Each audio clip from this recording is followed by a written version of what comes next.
Bueno, pues yo caí, en primera no estaba muy segura porque yo llevo ya como 10 años haciendo cómics profesionalmente. Y al principio, pues todavía como que tenía la inseguridad de, bueno, pues, o sea, es parte de quién soy, es importante para mí. Creo que debería de hacerlo. En general como que la vida me empujó a esos lugares porque es la manera en la que puedo ser una profesionista mucho más auténtica y más poderosa. Y todo encaminado a la representación positiva de la comunidad queer, y eso se convirtió en una parte súper importante de mi obra en general. Y pues de repente así como que cuando mis editoras o personas que conocía sabían que yo era una mujer queer mexicana, que eso es muy importante también haciendo cómic, me acercaban a proyectos muy padres, entre ellos uno que se llama Oh Joy Sextoy, que es de Erika Moen, que es muy padre, que es de educación sexual y así de cómics que te enseñan de este tipo de cosas. Y pues terminé ahí y de repente pues ya todos mis proyectos han sido de representación positiva. Ay, híjole, a ver. Yo realmente, publicaba historias de fantasía y suspenso en esta editorial que de hecho está aquí, que se llama Tron Comics. Y abrí mi firma de Tiger Lion Moicana para no mezclarlo con ese tipo de trabajos porque soy un poco intenso yo. Entonces, la primera imagen que subí de Suave y Rudy se volvió popular porque se volvió polémica, como uno es lampiño y uno es peludillo. La gente se me fue encima con ¡es pedofilia! y me jaló muchísimos seguidores esta polémica y pues ya vivo de esos monos. Sí es muy parte de mí, por eso la empecé, ¿no? Para expresar ese lado de mí sin mezclarlo con otro tipo de trabajos. Después ya noté que ni siquiera hacía falta separarlos, ¿no? Pero bueno, pues ya una tiene como 6,000 seguidores y otra tiene como 60,000, ¿no? Y pues de ahí me he salido un poco del molde, publicando cosas más atrevidas, pero sin descuidar como el lado bonito que la gente me conoció de Suave y Rudy, que es como pues mucha gente se ha sentido muy identificada con esa pareja y me han hasta amenazado que me denuncien en mi Facebook para que no les vaya a hacer cosas raras. Pero pues es un lado muy divertido, me inspira mucho y me motiva mucho este ambiente y pues realmente tal vez me metí un poco sin saberlo por simplemente expresarme y ya después volvió mi trabajo. Casi siempre elegimos los temas porque son temas que nos apasionan, que nos gustan. ¿Cuál ha sido, por ejemplo, Axel, en tu caso, la reacción al tema de tu tesis ante la universidad? Mira, yo creo que es incluso importante hasta estadísticamente, según diferentes estudios estadísticos internacionales, podemos estimar que la población homosexual en el mundo fluctúa, porque no hay un solo estudio puntual, más bien son como estudios locales, ¿no? Pero fluctúa entre un 6 y un 10% a nivel mundial. Sin embargo, las representaciones queer en los productos culturales no llegan ni siquiera al 6%. Es una subrepresentación que no solamente tiene que ver con qué tanto se ve, no es solo una cuestión de visibilidad queer como tal, numérica, cuantitativa, sino también es cualitativa, es que también se ve.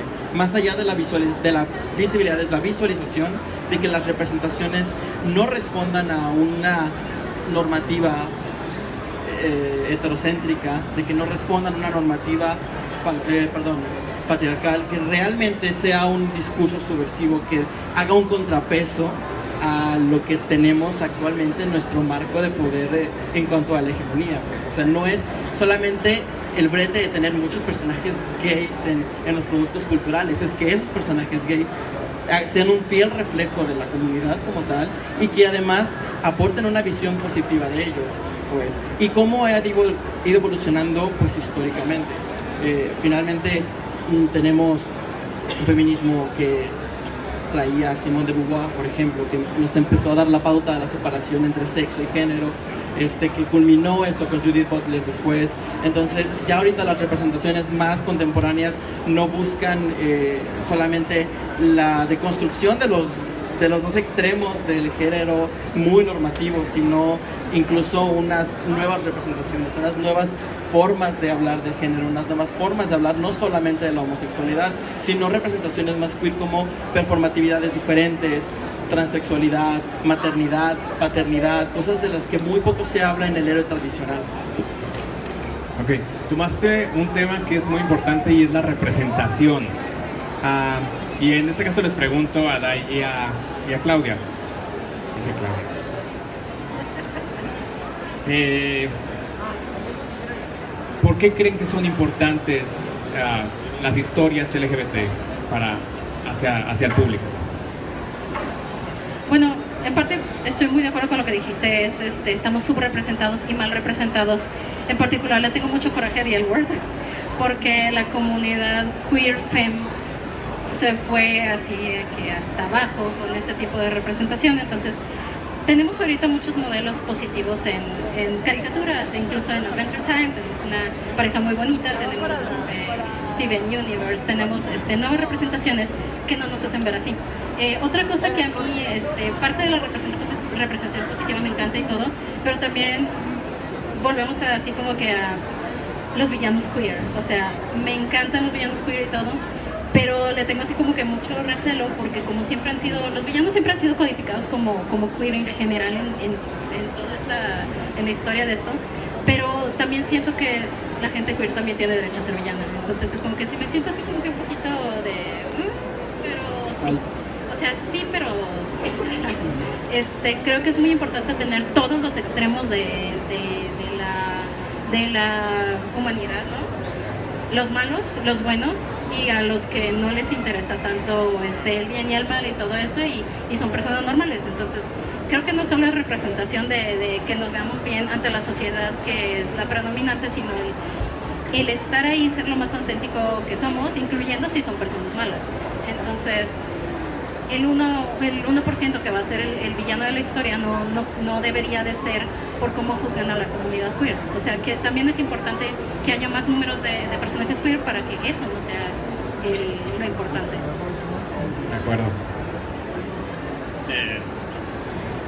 Pues, bueno, aparte de todo lo que cambian, pues se me hace importante incluso internamente para la mentalidad de las nuevas generaciones que vienen, ¿no? Como mencionan esto de Steven Universe, Birth Time, ¿no? Que los niños empiezan a convivir con estos seres, ¿no? Personajes que pues ya no lo ven tan alejado como nos tocó en nuestras generaciones, ¿no? A mí le platicaba a mi compañero que yo crecí un poco aterrado porque siempre me he sentido muy masculino, pero al gustarme los chicos, toda la vida me decía como que iba a ser como el estereotipo de Televisa de gay, ¿no? O sea, yo no tenía otra imagen de un gay más que la Tesorito y la Maniguis, cosas así. Y aún así ha evolucionado, ¿eh? Sí, o sea, pero todo eso ya pero está muy al no atrás. pertenecer yo a esa etiqueta, yo estaba muy aterrado de mí mismo porque no sabía yo qué era yo definitivamente, y al ver todo esto nuevo que está surgiendo, al ver personajes desde ridículos o hermosos o muy bonitos o muy raros o muy fuertes, ¿no? Realmente le dan pues otra tonalidad al mundo de esta generación más que nada, y pues ahora sí que se ve que va avanzando y caminando por adelante. Hemos visto una evolución, sobre todo en el mundo del entretenimiento, en cine, televisión, personajes. No sé si ya vieron la película nueva de Fantastic Beast. No, spoiler alert, no se los cuento. Bueno, pero ya había como algo que había dicho la escritora sobre Dumbledore, entonces córranle a ver la película, ¿verdad? Porque no hay un libro. Pero, ¿qué son? Piensen ustedes ahora, ustedes son creadores de historias. ¿Cuál es el tipo de personajes que les gustaría mostrarle al público? Honestamente, un poquito de todo. O sea, a mí me gustaría como dijo Tiger Lion, yo también crecí con una binaria muy marcada que no me permitía ser una persona que estuviera como que cómoda dentro de una o dentro de otra. Ya eventualmente cuando empecé como a experimentar y todo, ya una vez caí como que en el butch, que es como que ni fem ni butch, ¿no? A veces fem, a veces butch, a veces hago lo que quiero, pero el tener las definiciones de cómo quieres verte como persona queer, que tengas tu espectro. Quiero tratar así como que tener personas en todo el espectro y que sepan que como que hay gente que se ve y se siente como ustedes. Es importante para mí, o sea, en el caso de los hombres fem, ya ves que siempre los usan como burla, en vez de poner a un hombre fem que sea un poquito más así poderoso, sí, claro, o sea, el chiste es que se vea, la feminidad también es una parte muy importante de esto, porque siempre se ve como una debilidad, exacto, y la feminidad simplemente es como que una versión más del espectro que tenemos como seres humanos.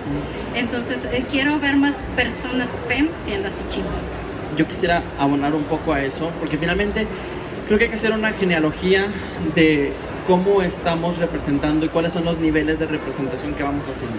Digo, finalmente, en los 80s fue cuando empieza como este boom de los personajes homosexuales, especialmente en el cine, pero siempre se hacía desde una visión del hombre heterosexual. Pues era una transición de poder que era muy vertical. Era completamente el estereotipo del gay chistoso, pero completamente asexuado. No nos importa su vida sexual, nos importa solamente que nos divierta, ¿no?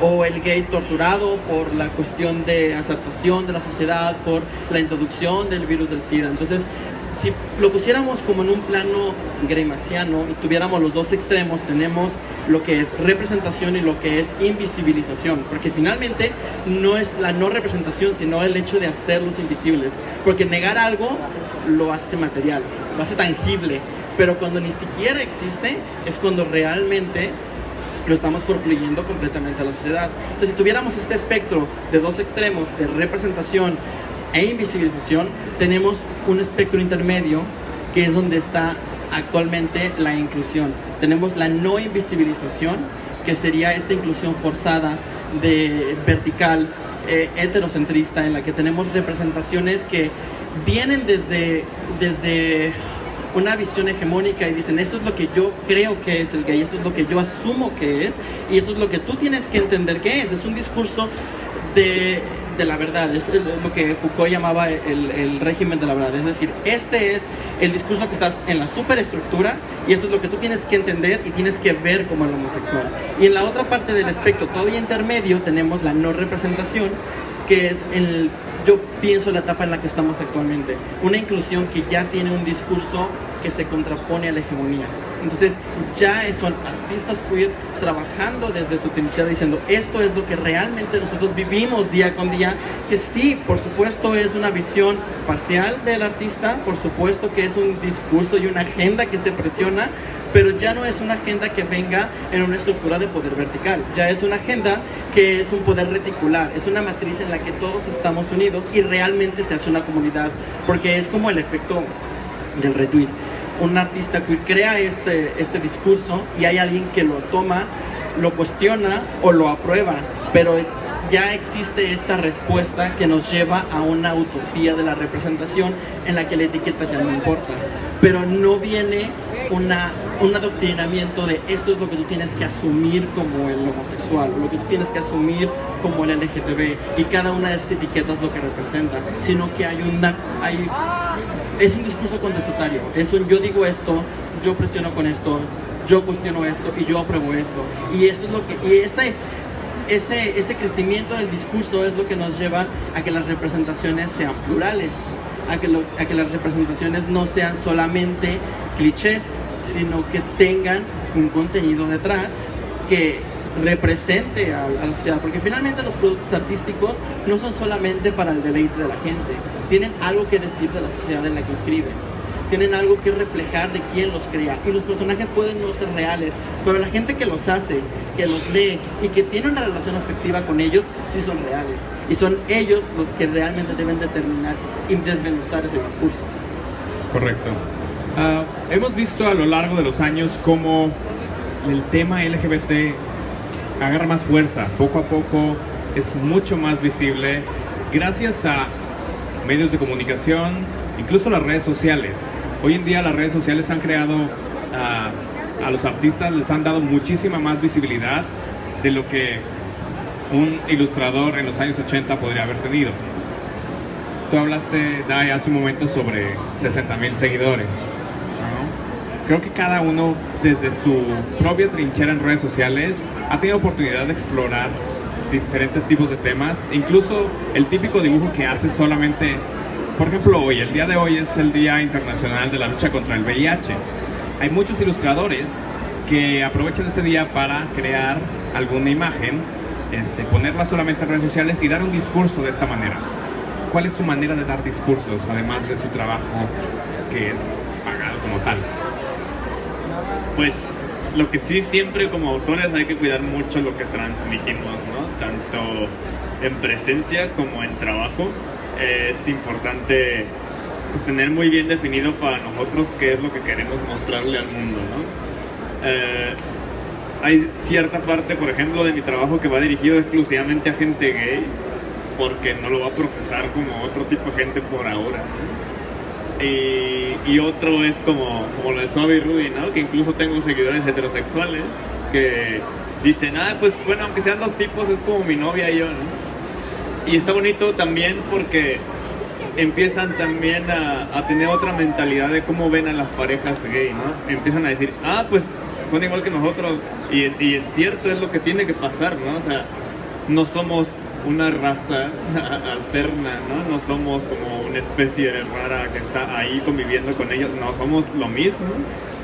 Y poco a poco, como dicen, las caricaturas alimentan mucho eso, el hecho de que incluso empiezan a aparecer los personajes con relaciones de hombres, ¿no? Que es un poquito más fuerte ante un heterosexual ver dos relaciones de hombre que una de mujeres, la ven más como relax, ¿no?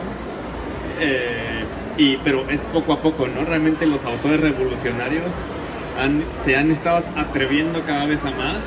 Adventure Time abrió una puerta enorme, ¿no? Steven Universe abrió 3 puertas enormes, ¿no? Y viene pues toda esta importancia del autor de saber qué quiere, porque si se malentiende la obra puede causar un problema gigante también, ¿no?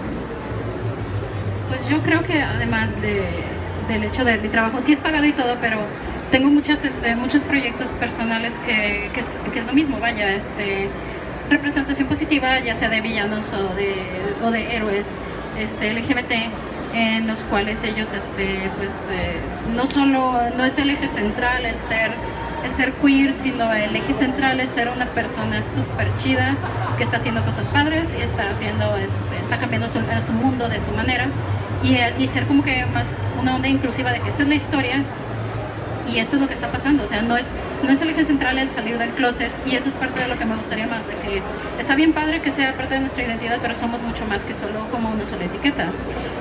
Sí, o sea, tengo un montón de cómics aquí, se los presento en un ratito más, en el cual son completamente, o sea, son personas que son un desastre, y no son un desastre porque son gays, como siempre te ponen en la tele, ¿no? Y es un desastre porque es gay, no, o sea, ella es un desastre porque así estaba, o sea, ella llegó así, pero es parte de lo que me importa como autora, de que mi mensaje es de que estamos en todos lados, somos héroes, somos villanos, somos absolutamente todo.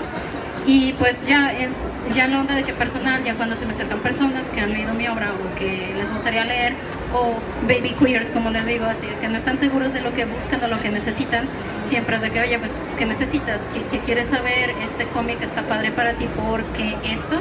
Porque te ayudaría a entender tu identidad, o porque tal vez te divierte ya que sabes de tu identidad. Entonces es como que un acercamiento más para, pues, aprovechando que son cómics para jóvenes, ese acercamiento a los jóvenes de que pues, estamos aquí, ¿no? Estamos todos aquí.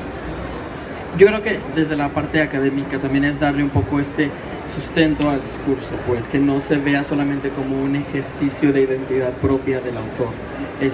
Finalmente lo que yo hago desde lo académico es un poco el rescate de esta memoria de la evolución, de la representación queer en el mundo, porque la memoria histórica eventualmente nos lleva a la resiliencia y a la evolución, pues, porque finalmente ahorita podemos hablar entre comillas, al menos a ojos del heterosexual, de un boom de producción gay, ¿no? Pero tenemos este tipo de discursos desde los 60. Por ejemplo, digo, no sé si estén familiarizados con el manga y el anime viejo, pero en 60 tenemos Princesa Caballero, que es un primer acercamiento a la representación queer, ¿no? Una mujer que tiene el corazón de una mujer y de un hombre dentro, pero todavía se mantiene en una estructura muy heterocentrista, porque tenemos la representación femenina de Zafir completamente femenina, muy normativa, y la representación masculina completamente normativa. Después, años 80, llegamos a La Rosa de Versalles. Un poquito más adelante en la representación queer, ya hay más, ya como tenemos una memoria histórica de los 60, ya empezamos a hacer resiliencia. Entonces en La Rosa de Versalles lo que hace Lady Oscar es cuestionar estas estructuras de género y colocar al sujeto dentro de una matriz en la que dice, ok, tenemos una normativa del hombre, tenemos una normativa de la mujer, podemos hacer un in-between, podemos borrar esos límites. Y después llega Utena, por ahí de los 80s, 90s también, y es lo mismo, pues. Entonces ya hay una resiliencia todavía mayor en la que ya no es Lady Oscar eligiendo entre una normativa de género o la otra. Ya es Utena diciendo, yo no quiero ni esto ni lo otro, no quiero que me encasillen en una matriz de la que no puedo salir. Quiero romper estas representaciones, presionar los límites y ver si puedo crear una nueva identidad, no mezclando estas dos, sino incluso solamente rechazándolas. Entonces esos procesos de hacia atrás la memoria histórica, hacia adelante la resiliencia, es lo que nos da la base para estas nuevas producciones. Pues no es algo que se nos ocurrió de pronto a la comunidad homosexual, que después dijimos, uy, ya sé, hay que hacer un montón de cosas gays, porque seguimos subrepresentados, sino más bien es visualizar adecuadamente, rescatar toda la memoria histórica, no solamente de los productos culturales, de las luchas sociales, desde los movimientos en Stonewall, desde las luchas mexicanas por la igualdad social, incluso las cuestiones premodernidad que hablan de cuestiones queer en un protodiscurso, ¿no? Estas tribus americanas que tenían, por ejemplo, los hombres que podían asumir por gusto un rol femenino y quedar como la esposa de uno de los compañeros de la tribu. Ese tipo de representaciones de las que casi nadie habla, hay que rescatarlas, porque esos son el material que está ya en el inconsciente, en nuestras estructuras mentales, para generar este poder. Pues muchas gracias. Lamentablemente se nos acabó el tiempo. No sé si tenemos tiempo para preguntas y respuestas. No. Solo una. O algo que gusten. Aprovechen, una pregunta. ¿Desde cuánto tiempo llevan haciendo estos cómics? ¿Desde cuánto tiempo hacen los cómics? Pues, bueno, cómics en general llevo como 7 años publicando. Sí, yo llevo 10 años haciendo cómic en general y ya con proyectos más queer y de representación de la comunidad han sido como 5 más o menos. Y yo apenas estoy empezando a hacer cómics, pero lo mío no es eso. Yo he consumido un montón, entonces yo también tengo fácil 10 años consumiendo cómics LGBT. ¿Alguna última pregunta? Una última pregunta. Allá atrás.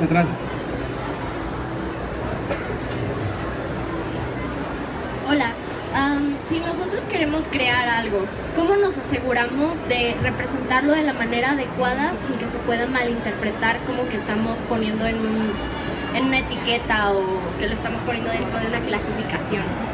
Pues de por sí cuando vas a publicar algo lo tiene que revisar mucha gente, ¿no? Hasta para la ortografía, ¿no? La idea buena sería armarte de un gente de confianza que te pueda decir si se siente ofendida o no a través de eso. Y pues yo creo que ya con eso realmente es como más fácil. Es importante que consideremos también de que, bueno, las etiquetas son importantes, pero no, el chiste no es hacer un cliché o una parodia de la persona que estás haciendo, sino el decir, esta persona es, por ejemplo, es una mujer butch, entonces es butch, hace lo que una mujer butch hace, porque eso es como que una onda del espectro del que estamos hablando hace rato, pero también como que decir, oye, necesito personas que hagan sensitivity reading de esto, así se les llama, de hecho, una persona cuyo trabajo es decir, esta representación es problemática, se llama sensitivity reader o lector de sensibilización, y es un trabajo que tenemos De hecho, en las editoriales siempre se contrata una persona, por ejemplo, en una particular en que estoy haciendo, voy a tratar de hacerlo breve, de representación chicana en Estados Unidos. Se llamó una mujer chicana que se dedica a eso y se les preguntó, ¿es ofensivo o no es ofensivo? Júntate con gente que sea del grupo que quieres representar y pregúntales. Y también, un poquito abonando a estos, hay un compositor americano que se llama Stephen Sondheim que habla sobre la autocensura, que el artista no puede censurarse a sí mismo con el temor de cómo lo va a tomar la sociedad. Y no se trata de que avientes una representación negativa al mundo, pero si tú te pones un primer filtro al momento de crear, esa representación, por muy positiva que sea, no va a ser verídica y no va a ser honesta. Yo creo que el proceso ideal sería volcar todos los afectos que tienes, todas las representaciones que quieres hacer, atravesar por el proceso de revisión, porque finalmente se valora más una representación honesta que una representación fabricada. Porque finalmente si estamos hablando de una representación realista del mundo, el mundo es muy plural. Así como hay gente buena, hay gente mala.